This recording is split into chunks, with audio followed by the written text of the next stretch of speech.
तुलसी पाया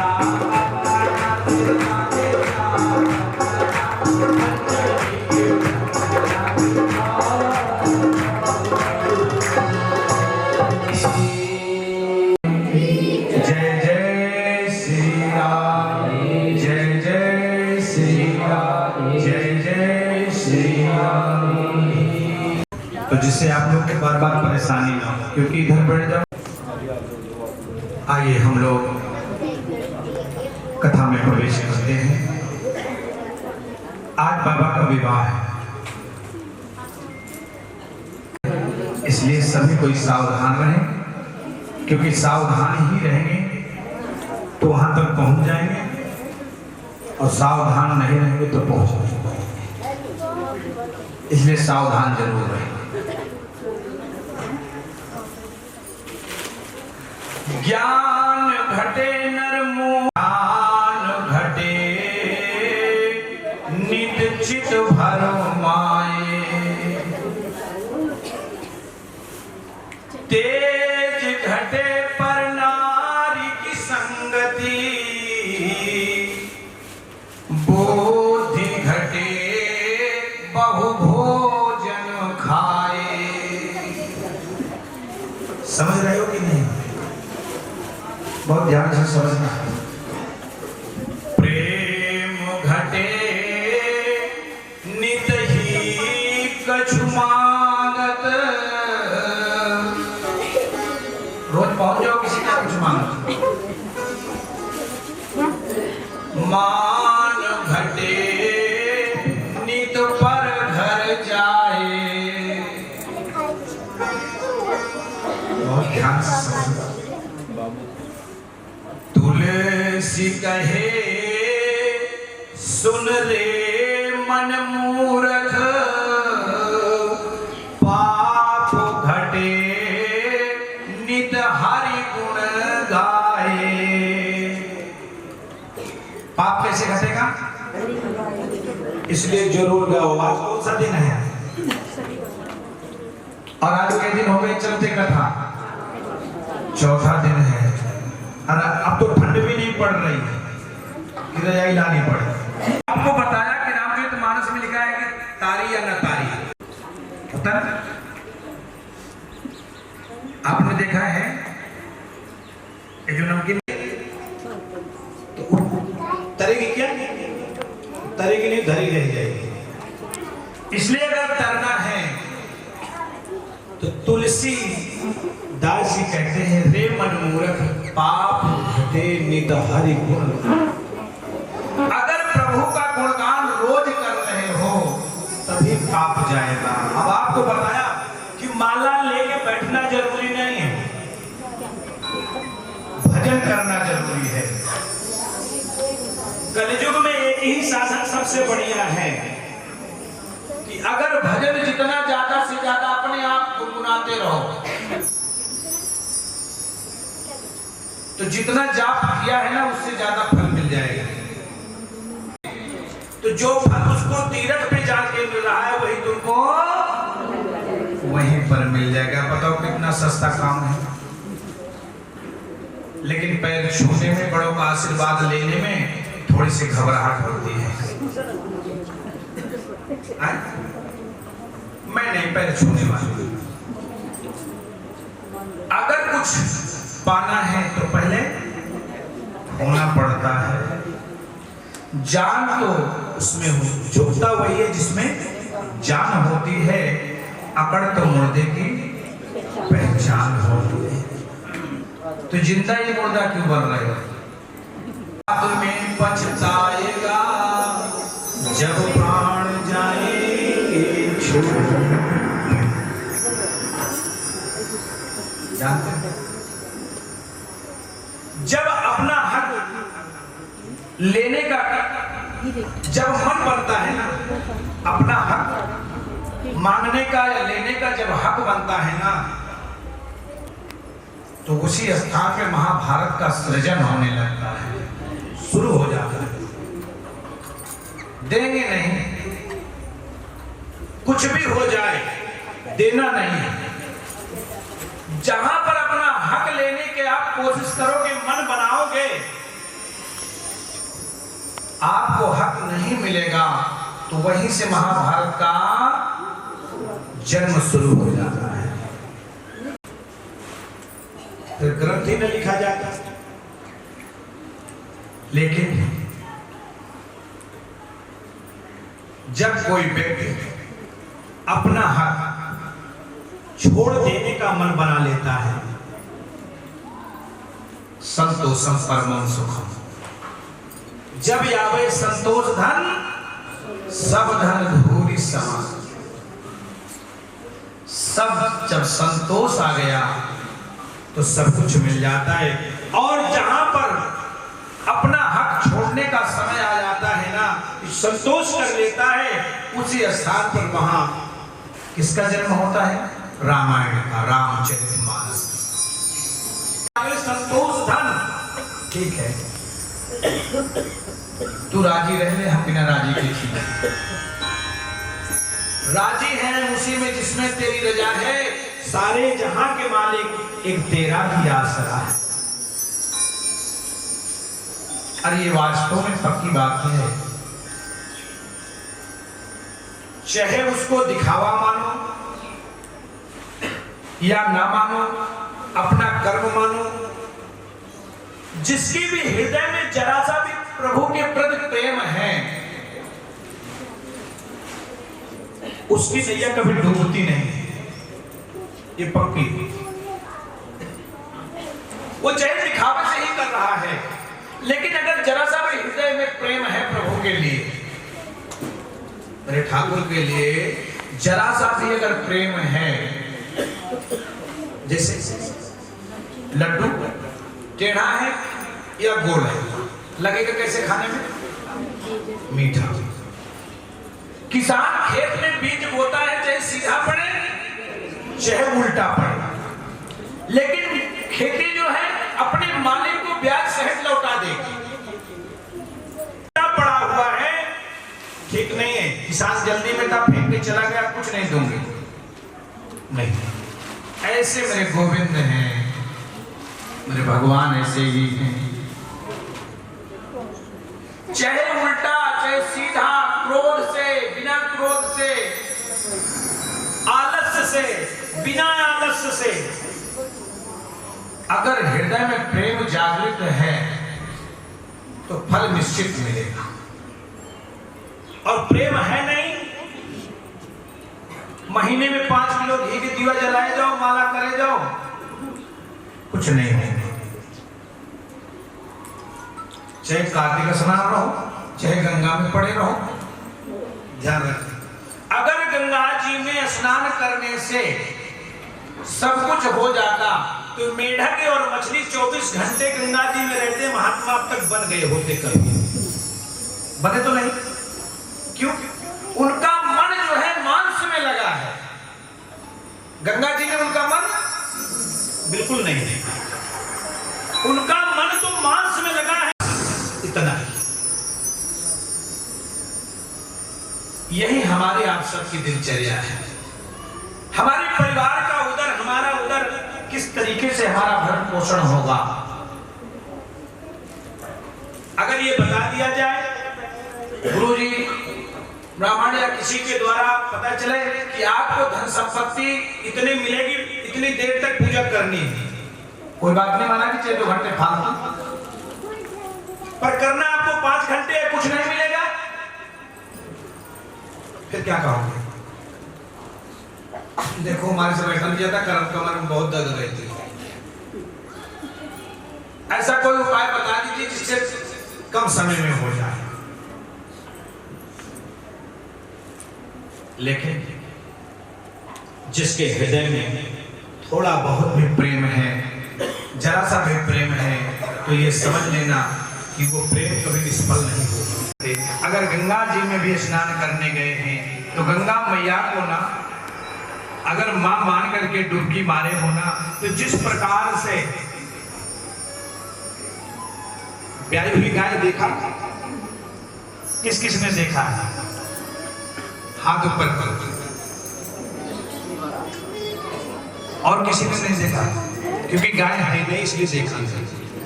गाय के बछड़े पे जो बालक गाय का होता है, उसकी शरीर में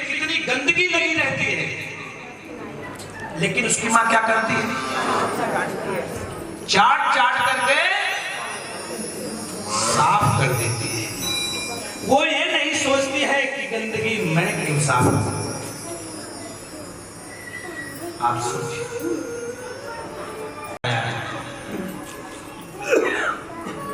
कितना बड़ा विश्वास। और जब उस माता और पिता का सेवा करने का अवसर आता, बिल्कुल ध्यान नहीं रहता, स्मरण नहीं रहता, तो सोच भी नहीं पाता कि मैं कह क्या रहा हूं और कर क्या रहा हूं और इसका फल क्या निकलेगा। इसी तरीके से गंगा मैया में अगर हम स्नान करने जा रहे हैं ना, तो अगर गंगा मैया को अगर मैया समझ करके करेंगे ना स्नान, इस चीज को ध्यान रखना कि कभी फल नहीं मिलेगा, चाहे आप कितना भी प्रयास करिए। क्योंकि कोई व्यक्ति गंगा जी से स्नान करके लौटा था, तो व्यक्ति ने पूछा कि भैया आप कहां से आ रहे हो? कल गंगा जी स्नान क्यों गए थे? पाप धोने के लिए। मैया पाप नहीं धोती। क्यों? क्योंकि हमने मन को स्नान नहीं कराया, तन को स्नान कराया। इसलिए पाप कहां है? तन में नहीं है, पाप मन में है। चाहे 100 बार हर पूर्णमासी या मौसा नहा डालो, कुछ नहीं है। क्योंकि हम तो तन धोने के लिए गए हैं, ना कि मन धोने के लिए। और जब तक हम मन नहीं धोएंगे, तब तक तन धोने से तो मेढक और मछली के ही तरह गया। मैया वो बड़ा पापी था कि आपने उसके पाप धो दिए, और धोया तो फिर किया क्या? तो गंगा मैया ने कहा कि बेटा, मैं किसी का पाप अपने पास नहीं रख पाती। उसके मन में आया कि मेरा पाप धुल गया, और पाप कभी नष्ट नहीं होता है, कभी नष्ट नहीं होता। भैया सभी से मेरा, उसी वालों को जो जमीन बैठने को कोई गिरने का डर नहीं। इसलिए अगर गिरने से डरते हो तो जमीन में आ जाओ, और बाकी जो वृद्ध लोग हैं बेचारे, इनका सम्मान करिए। मेरा यही प्रार्थना आप सबसे है। और अगर ये उसे लगा है कि पाप धुल गया मेरा, तो मैं पाप किसी का अपने पास नहीं रखती हूँ। फिर क्या करते हैं मैया? मैं सागर को दे देती हूँ। सागर के पास क्योंकि मेरे पास पाप रखने का कोई गोदाम नहीं है। वो सागर के पास गया, सागर से पूछा, भाई साहब ये दुनिया पाप स्नान करती है, गंगा सागर यहाँ वहां हरिद्वार, इसको आप क्या करते हो? सागर ने कहा, मैं इसी पाप का ही तो भाप बनाता हूं, और भाप बना करके मैं आसमान में बादलों को देता हूं, वहां पर जाता। भाई साहब आप क्या करते हैं? मैं दूसरे की धरोहर मैं क्यों रखूं? जिसका पाप उसी का पाप। बरसात बन करके उसी के बाहर आगे फिर बरस जाता। कहते नहीं पाप बरस रहा है, कहते वो पाप ही तो है बरस रहा है।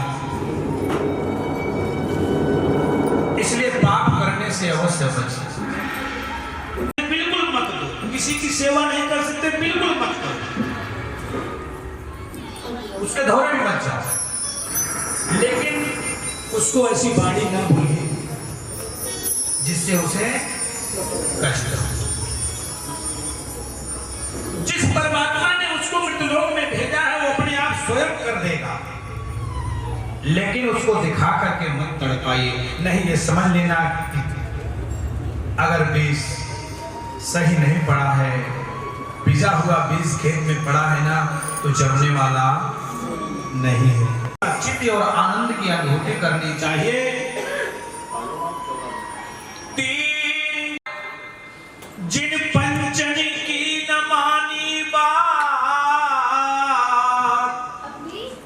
लोग बात समझाने जाते हैं, कुछ बिगड़ जाता है, तो कुछ ऐसे हैं कि समझाने पे भी नहीं समझते हैं। तो विषयों को अपने जो उनका लक्ष्य होता है उसको जीत नहीं पाते, कभी लक्ष्य तक नहीं पहुंच पाते। माता जी को ना भैया को तीन विषय हारे जरज के बिगाड़े से। कुछ लोग ऐसे होते हैं कि जो कार्य में विघ्न डालते हैं, ये कार्य होना नहीं पाएगा, ऐसा कर दीजिए जो हो ही ना। देखिए बहुत प्रकार के मृतलोक में आदमी है। सात विषय हारे जिन वैश्या संग प्रीति करी,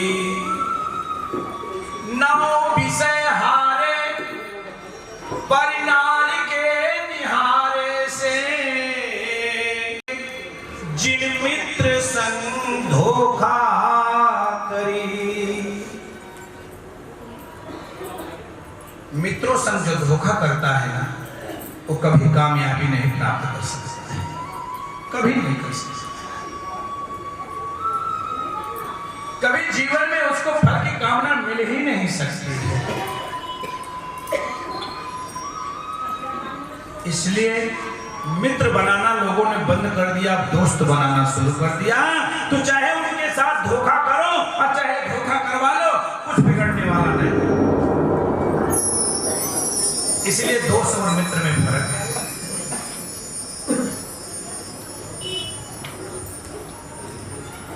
सत्रह विषय हारे विश्वास के बिगाड़े से, 19 विषय हारे जिन कन्या को धान खायो सो। कन्या का धान नहीं खाना चाहिए, समझ लेना बहुत ध्यान से। अगर कन्या का धन खाया है तो अगले जन्म में नाली का कीड़ा बनना पड़ेगा। वो बड़े वाला साफ नहीं, तो छोटे वाला नहीं। बड़े वाला सोचो कि लोग डरेंगे। रोज देखा होगा ना, जमादार आता है और निकालता है और फिर धर देता है, फिर अगले दिन उसी में पानी बहा, किसी ने डाला, फिर उसी फिर बहा। इतना बड़ा पुण्य कमाओगे। कर लीजिए कि प्रभु गलती हो गई है, अब नहीं होगी। जितना बन सके उसे दो। घर वाले बेटी बेटा खाने वाले बहुत हैं, लेकिन आप मत खाइए। ग्रंथ में लिखा है कि अगर बेटी का, पहले आप लोग जो बड़े बुजुर्ग हैं आपको पता है कि अगर बेटियां आती थी, अगर अपने प्यार से ससुराल से अगर फल भी लाती थी ना, तो बता देती, तो बांट दिया, क्या ना लगे अपना अपने परे रख, मेरे दौरे भी ना लगे। बताओ, ग्रहण कर लो तो मेरा तो सब किया कराया नष्ट हो जाए। लेकिन अब दिनचर्या थोड़ी सी बदल गई है। अब नई नई माता जी हैं, पुरानी माता जी तो बेचारी पुरानी ही हैं। नई नई जो माता जी हैं वो फोन करके रिचार्ज नहीं है आने का, तो भी आएगी तो है ही, लेते आए। देख लो कि तेल कैसे बनाया। अब बताओ, अब बेचारी हो सके अपने भर के ही बनाया हो, ये भी तो हो सके, तो लेते आना। तो फिर मजबूरी क्या कि मम्मी का फोन आया था, वहां भी ले जाना है।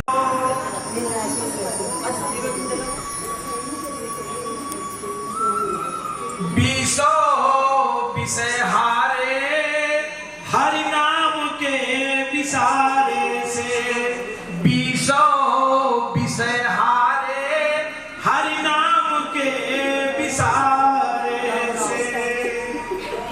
इसलिए भगवान का नाम मत भूलिए। अगर जीवन में भगवान का नाम भूल गए हो ना, तो जवानी, बालपन और वृद्धा सब हार जाओगे।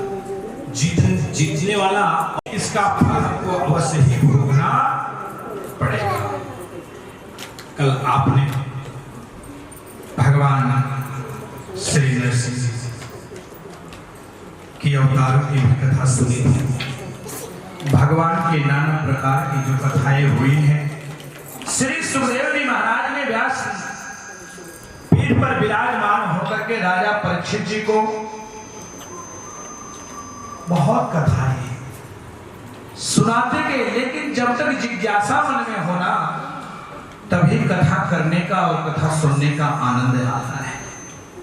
ते अधिकारी जिनको सत्संगति अति प्यारी, कथा का अधिकार भी बताया गया है कि भगवान की कथा जो है सबको नहीं पिलानी चाहिए।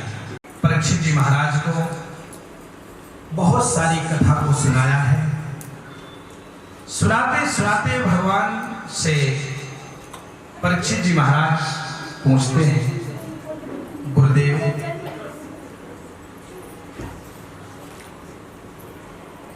आगे की कथा हमको बताइए जिससे और भी मेरे मन की शांति मिले। गुरुदेव भगवान ने कहा, राजन गजेंद्र मोक्ष की कथा आपको सुनाता हूं। गज माने हाथी, गजेंद्र मोक्ष। अब गजेंद्र मोक्ष कोई और नहीं है, ये हमारा आपका परिवार ही है। बनाती है, इतना सुंदर कोई बना नहीं सकता है, लेकिन उसमें से निकलने के लिए अपना रास्ता नहीं बना पाती है और फिर उसी में एक दिन इलझ करके मर जाती है। हाथी अपने सभी परिवार को लेकर के सरोवर में स्नान कर, गुरुदेव भगवान बड़े भाव से कथा सुनाते हैं। परीक्षित, यही परिवार हमारा मोह है, ये मोह से निकलना बहुत कठिन है, बहुत कठिन है। सारे परिवार को लेकर के गया सरोवर में, अपने आप स्नान किया, बच्चों को स्नान कराया, निकालता गया सारे परिवार को, लेकिन जब नहा करके अपने आप स्नान करके निकलने लगा, ग्रह माने गृहस्थी रूपी ग्रह जो है वो हमारे पैरों को जकड़ रख देता है। यही तो गजेंद्र मोक्ष है। हम सोचते हैं कि कथा में जाएंगे, सत्संग में जाएंगे, लेकिन गृहस्थ रूपी जो ग्रह है ना, ये निकलने हमको नहीं दे रहा है। बहुत प्रयास करते हैं तो फिर वही ग्रह रूपी हमारे पैरों को जो जकड़ लेता है, तो जब हम देखते हैं हमारे जीवन में हमारा सहायता करने वाला कोई नहीं, कोई जब नहीं दिखाई देता, जैसे कोई मरीज हो और पलंग पे पड़ा हो तो सबसे ज्यादा याद उसको किसकी आती है? भगवान की। हे भगवान, जो कुछ भी किया था उसे माफ कर दो, क्षमा कर दी, बस अब तो आपकी शरण चाहिए, अब कुछ नहीं चाहिए। क्यों नहीं चाहिए? पहले तो बहुत कुछ चाहिए था, और अब क्यों नहीं चाहिए? तब भी तो ही था, आज भी तो ही है, तो अब क्यों नहीं चाहिए? क्योंकि उसे दिखाई देने लगा कि हमारा जो परिवार है हमारा साथ छोड़ करके अब पीछे हट रहा है। निकलना बड़ा असंभव है, प्राणी नहीं निकल पाता है। तो धीरे धीरे ग्रह ने जो पांव पकड़ा और पीछे को खींचना शुरू कर दिया, आगे से पूरे परिवार मिलकर के खींचने, बीवी बच्चे सब कुटुंब के, लेकिन गध आगे नहीं आ पा रहा। तो पता परिवार वालों ने क्या संगठन बनाया?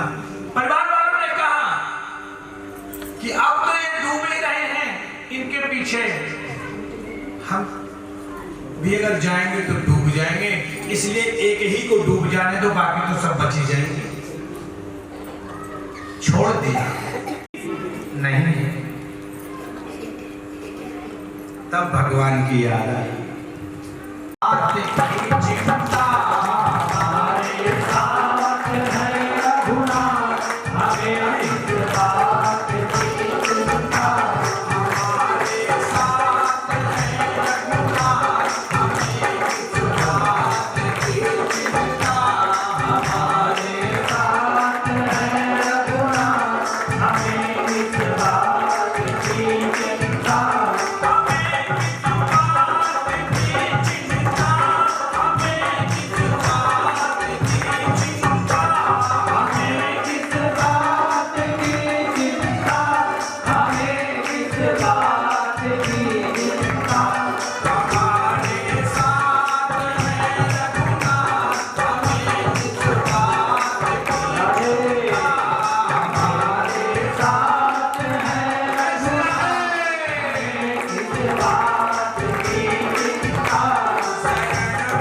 भगवान को अर्पण करते हैं ना, उसी में हमारा भाव छुपा होता है।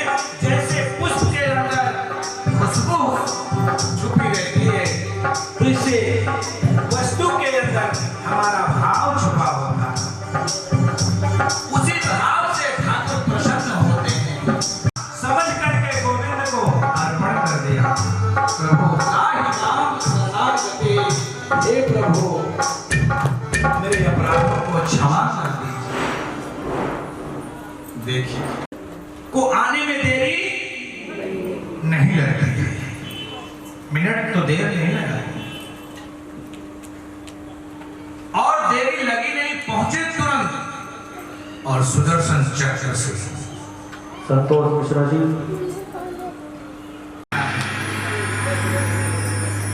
तो किसी को पूछा कि बुलाया तो गज ने था,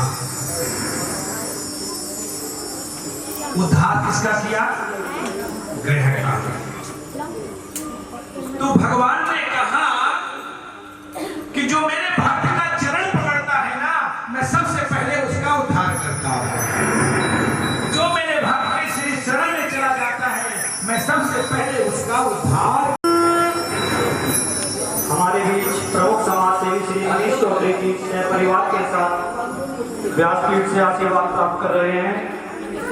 हमारे बीच प्रमुख समाज सेवी श्री मनीष चौधरी जी सह परिवार के साथ व्यासपीठ से आशीर्वाद प्राप्त करें।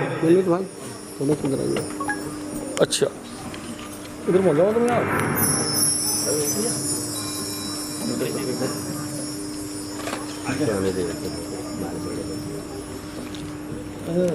आप इधर आ जाएंगे।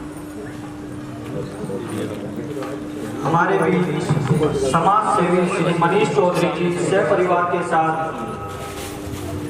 कथा व्यास से आशीर्वाद प्राप्त कर रहे हैं। आज का प्रसाद श्री मनीष चौधरी जी की तरफ से लड्डू का और केक का भी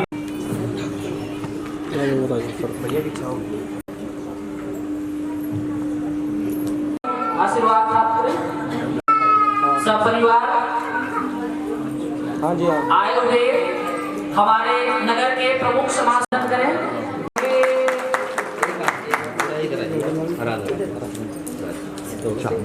आज श्री कृष्ण जन्मोत्सव में माननीय हमारे नगर के प्रमुख समाज सेवी माननीय मनीष चौधरी जी शपथ में पधारे हुए हैं, और उनकी तरफ से आज का लड्डू और माननीय समाज सेवी मनीष चौधरी जी।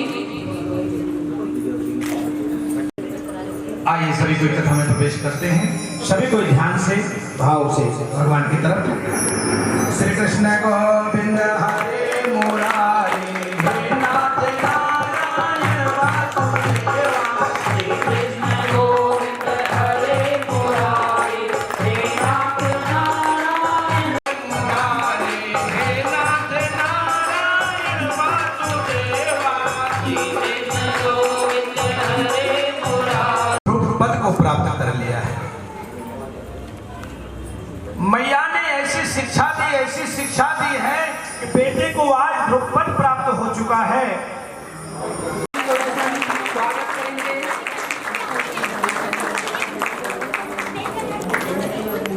राजवानी जी का चरण वंदन है। माता जी को प्रणाम। देखो माता जी की ही बात चली थी, माता जी की बात चलते ही माता जी आ गई। देखो फल सबको मिल गया। माता जी के द्वारा व्यास अभिनंदन किया गया। माता जी के चरणों में बार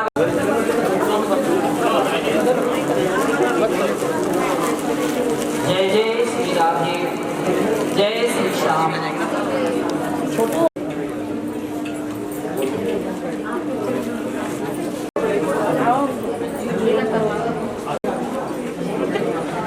हो गए भी हो गए जी।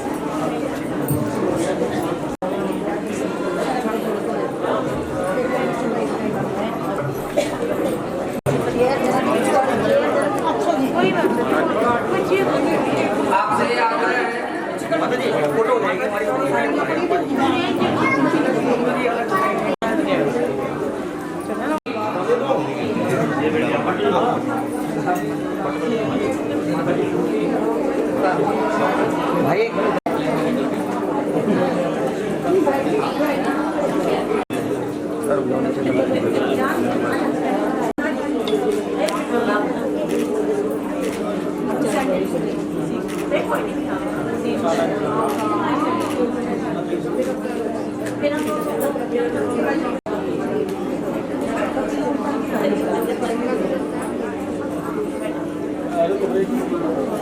बोले वृंदावन बिहारी लाल की, बोल शंकर भगवान की, सुखदेव जी महाराज की, श्री कृष्ण गोविंद हरे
महापुराण की चल रही है।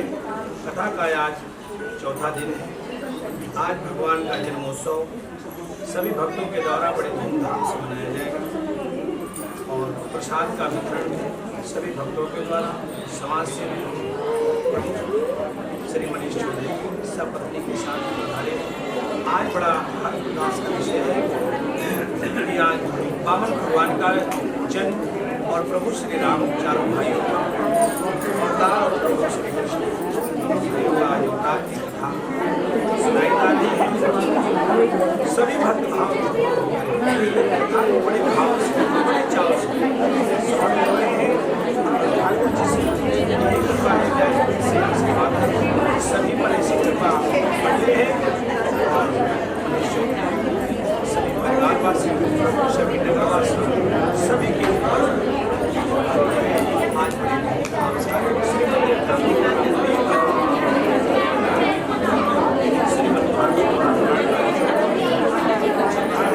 आज चौथे सत्र में भगवान की जन्म की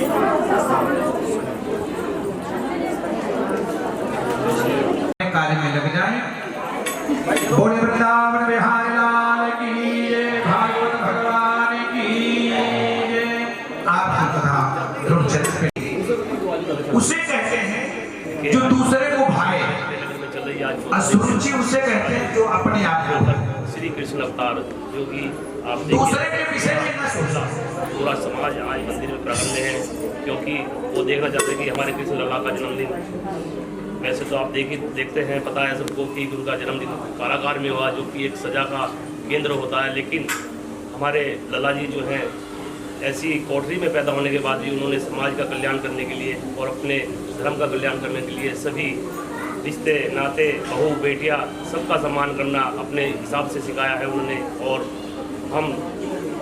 और हमारे जितने भी समाज हैं हमारे धर्म के अनुसार, जैसे कि कृष्ण जी बताते हैं कि कल्याण करो लेकिन उस स्थिति में करो अगर कोई भी आपका बुरा ना कर रहा हो। अगर आपको कोई बुरा भी कर रहा है तो उसे माफ़ करने में सबसे बड़ी उसका योगदान भी रहता है और उसमें सबका कहीं ना कहीं सहयोग भी रहता है। तो हमारा आज जैसे कि यहाँ पे कृष्ण का जन्मोत्सव मनाया जा रहा है तो आज बड़ी धूमधाम से पूरे मोहल्लेवासी मना रहे हैं।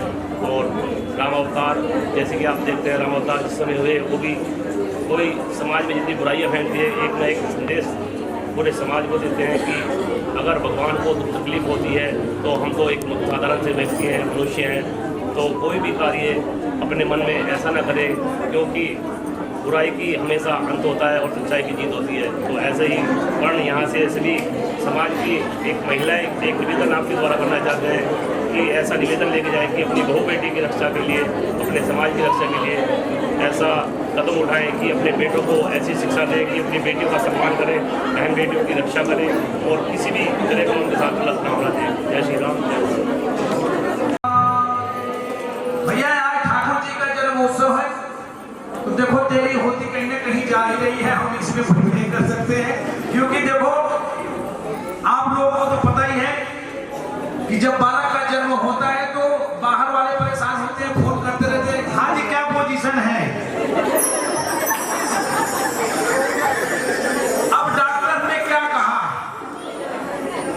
अंदर वाले कहते हैं कि बाद में बात करूंगा, समझ गए ना। आज अगर 9-10 बच्चा कोई परेशानी, इधर वाले कह रहे हैं कि चाहे 9 बच्चा कोई परेशानी वाली नहीं बात नहीं है। अब इधर वाले क्या राय है,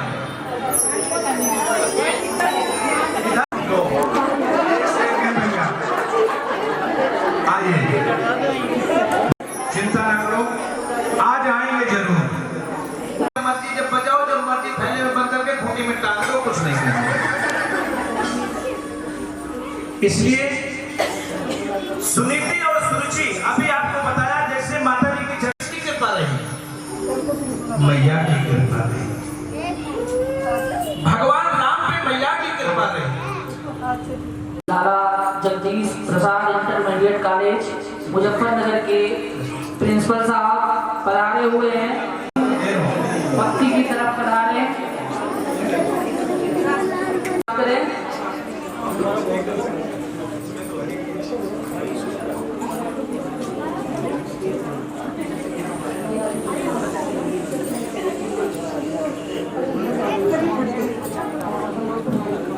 जय जय श्री राम।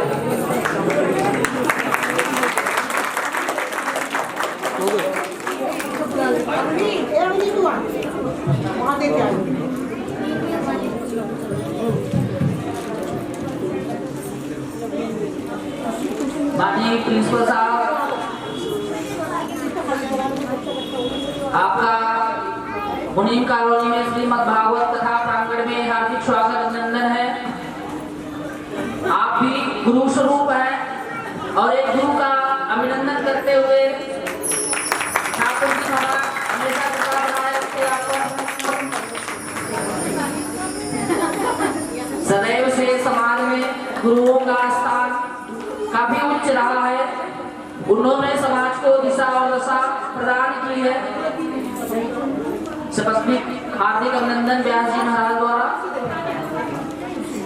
जी महोदय गुरु जी को उचित आसन प्रदान करें। देखिए आज भगवान का जन्म है, भगवान के जन्म होने से पहले सभी देवी देवता ऋषि मुनि संत गण सब आ गए थे। देखो सब, अब देखो गुरु भी आ गए, कितने शिष्यों को पढ़ा करके पता नहीं क्या क्या बन गए। आज गुरु जी भी आ गए, माता जी भी आ गई, समाज सेवी साहब भी आ गए, आप सब भक्त लोग भी बैठे। तो ये भगवान के जन्म उत्सव की बात है, भगवान अपने आप ही खींच लेते हैं कि बिना बताए लगाते हैं और खींच लेते हैं, पता किसी को चलता नहीं।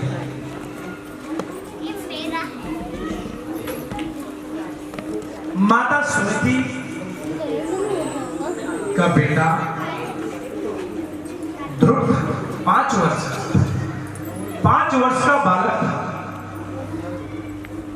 सुरुचि के बेटे का नाम सब पर विराजमान थे। आने वाली पीढ़ी को भी बताओगे, इसने मुझे बाणों से नहीं, बातों से, शब्दों से मारा और उसका घाव कभी भरता नहीं। सुरुचि ने देखा हुए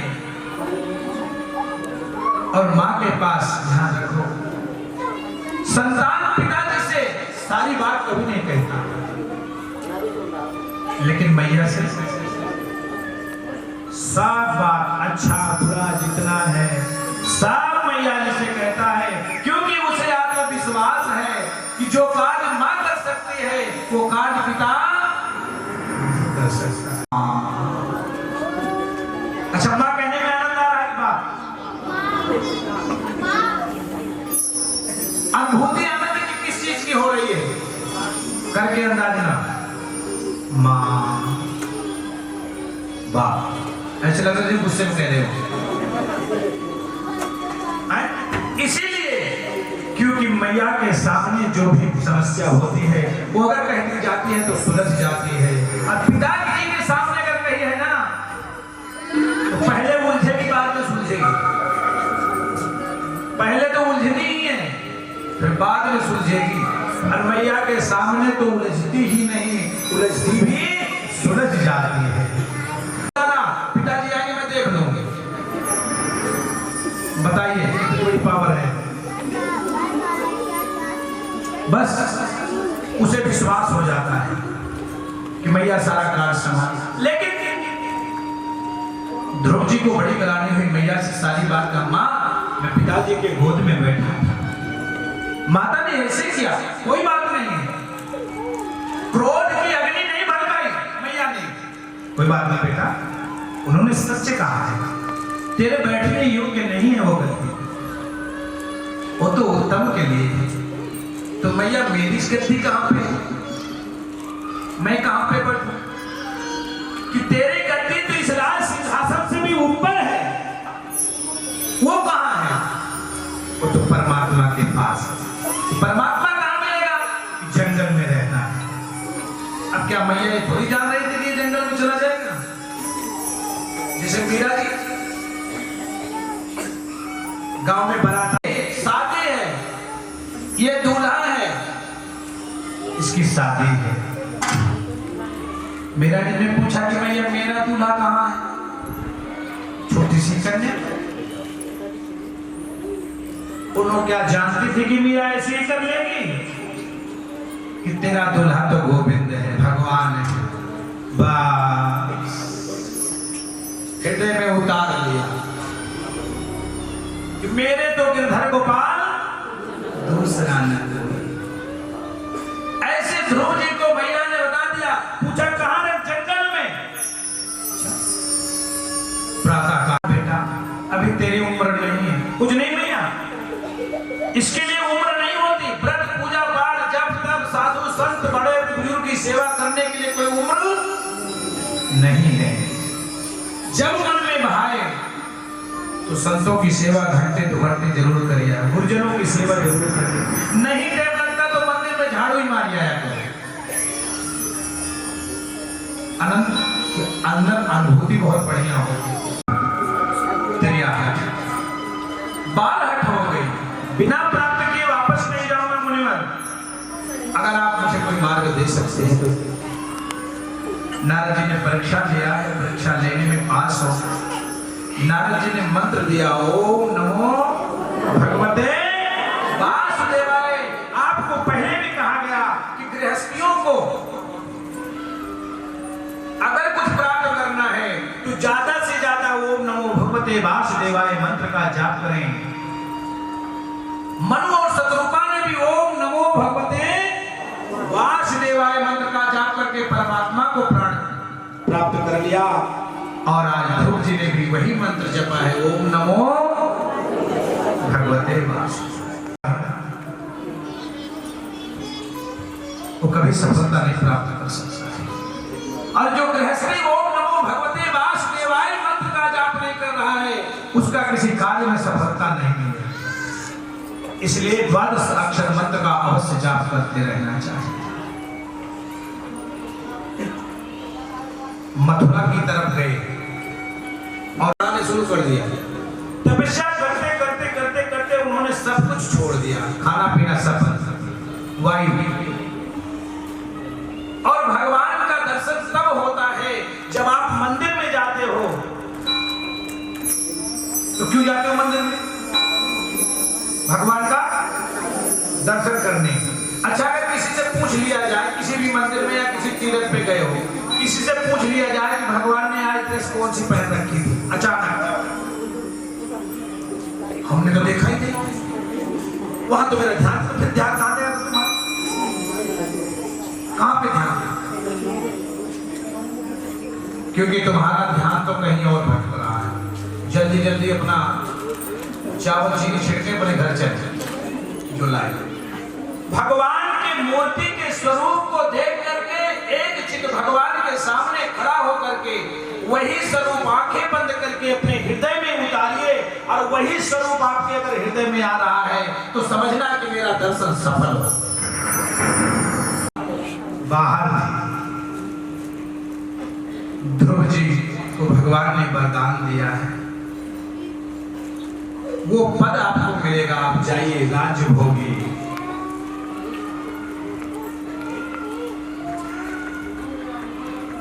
ध्रुव जी वापस आए 36, तब ध्रुव व्रत प्राप्त किया है।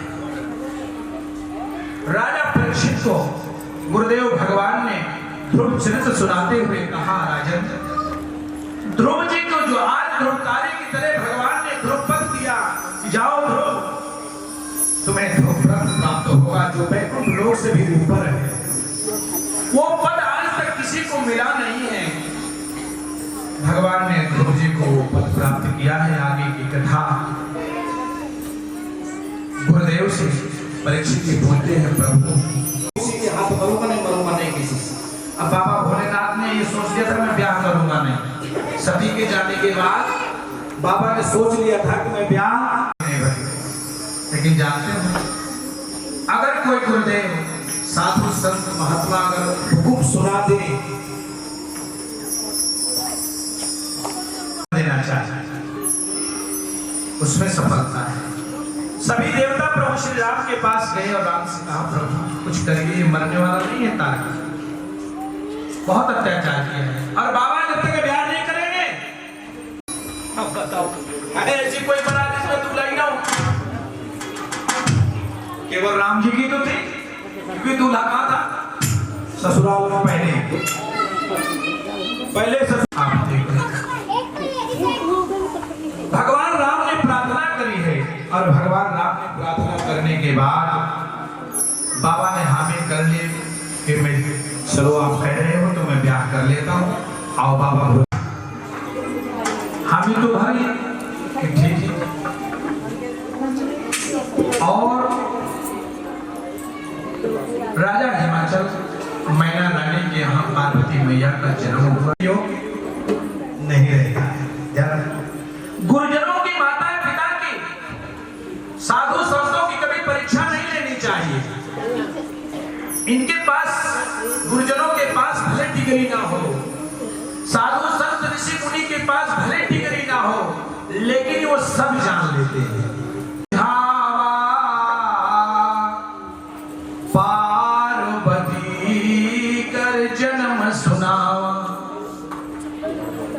सब कुछ बताया, प्रभु ऐसी ऐसी समस्या है, तारक असुर हुआ है और राक्षसों का बहुत इस समय अत्याचार बढ़ चुका है, और आपसे इतना संतान हमें मरेगा नहीं। मान लिया, ठीक है। अब मान लो दूल्हा पक्ष तैयार हो और दुल्हन पक्ष ना हो तैयार, दुल्हन को दूल्हा पसंद ही ना हो, जैसे अब चल रहा है। अब क्या विवाह के लिए राजी है?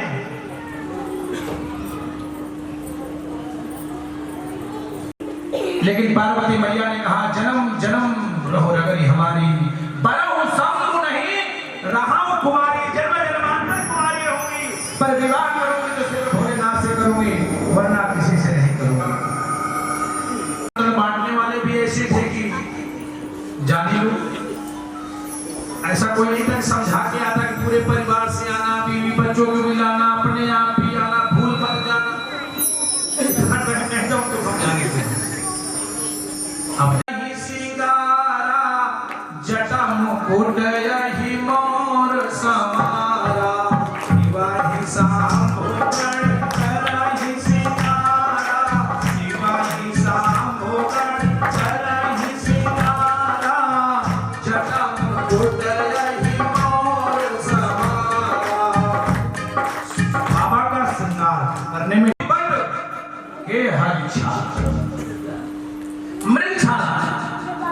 बभूति लगाई, तैयार कर दिया और सच ललाट सिर सुंदर होता। इसी को बाबा की जटा का ही मोड़ी बना दी, बढ़िया। ऊपर से सांप अहिमौर समारा, ऊपर से और बढ़िया लगा दिया। छतरी होती है ना, सर्पदेव अपना नाक फैला दिया, फन फैला दिया, अहिमौर समारा लगा दिया। लेकिन ध्यान बाबा की लीला बड़ी विचित्र। और ऐसा संतों का मत भी है, और यही धुए जाओगे तो अवश्य सफलता मिलेगी, चाहे पिकनिक कितना बड़ा हो। अगर घर पर सवार होकर के जा रहे हो तो सफलता निश्चित मिलेगी। बाबा की बारात में कौमुखहीन बाबा की बारात में ऐसे थे कि किसी किसी के अनेक मुख, किसी के एक भी मुख नहीं, किसी के कई पैर, कोई बिना पैर का है। अब ऐसी बारात अगर जाए तो रोटी मिलेगी? भूल जाओ। अपने जीते जी में ब्याह नहीं करूंगी, मैया ने तो कहा। लेकिन माता पार्वती सब सुन रही थी, क्योंकि मैया तो अनंत है। अपनी माता को जन्म जन्म रगरी हमारी, बरम संग नहीं हम कुमारी। माता पार्वती अपनी मैया है ना, तो ब्याह हो जाए। मेरे भाग्य तो नहीं टाल पाओगी आप। तो बताया कि वास्तव में जिस घर में कन्या है ना, उसी सब कुछ है। लेकिन हम आप कन्या नहीं चाहते, ले रखा है। बेटे का ब्याह किया था भी दिया नहीं गया। लेकिन बेटी के ब्याह में अगर कर्जा लाए भी हो ना, तो बेटी का भाग्य इतना उचित होता है, इतना उत्तम होता है कि जहां पर रहती है वो भी घर संवारती है, और जहां जाती है वो घर सजा देती है।